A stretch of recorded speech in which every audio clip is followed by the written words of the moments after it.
अर्थ भी भर लो आप लगा। तो चालो हंसा सतलोक में, मतलब अपने सत स्वरूप में चलो, अपने देश में चलो।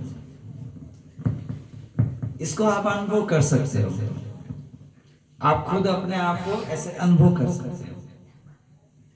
जब आप दुकान में रहते हो या खेत में रहते हो, यानी किसी जगह पे किधर भी खड़े हो, और जब आप उस विषय की बात करते हो और आपको ये याद आता है कि संध्या हो गई है और संध्या पाठ करना है, तो आप अपने आप को खुद बोलते हो, अरे ये छोड़ो, अब तो चलना है, घर को चलना है।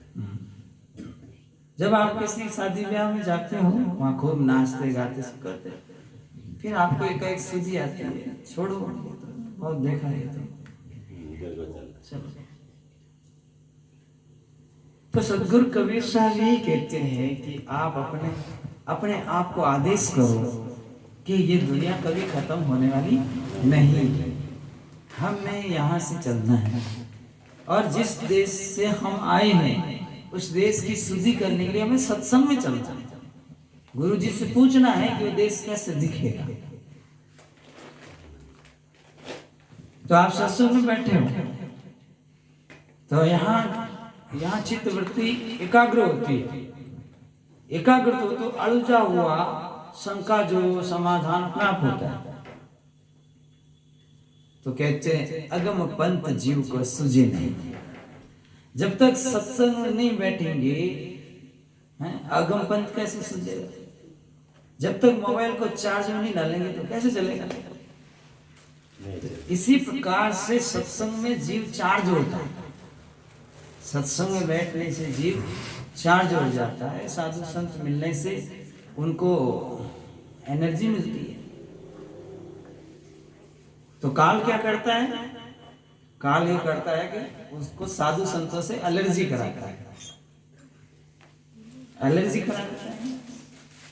जैसे आप दूध है, दूध को आपने सबने जाना कि बराबर गर्म करके उसमें नहीं शक्कर, उसके अंदर अगर उसको जमाना है तो उसको जावन दे देना है, और जब जावन देंगे तो आपको मालूम है कि दही बनेगा, और दही को जब मथेंगे तो आपको मालूम है कि मक्खन होगा, और मक्खन से आप घी लेते हैं।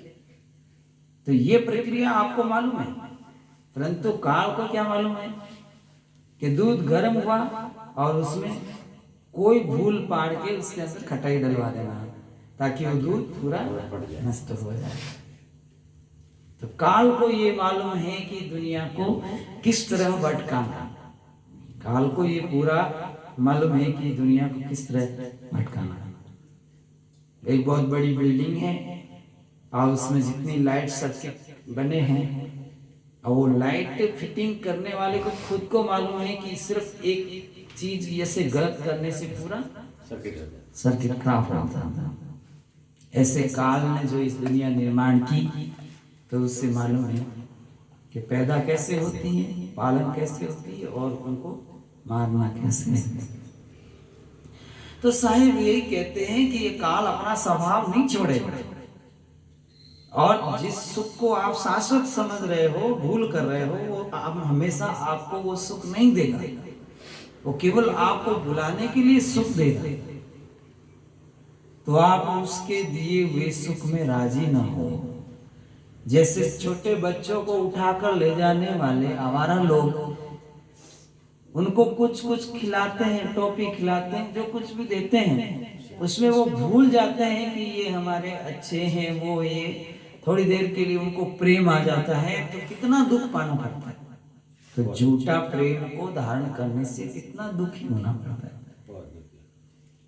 तो वो सवाल तो इतना ही था कि आपकी टॉफी मुझे नहीं चाहिए, बात तो इतनी ही थी, पर कर्मों का चक्कर के वो शब्द मुख से निकलता नहीं, और बच्चा उसके जाल में फंसता चला जाता है।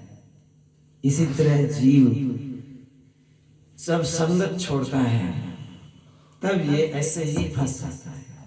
काल ने पहले से जाल बना रखा है।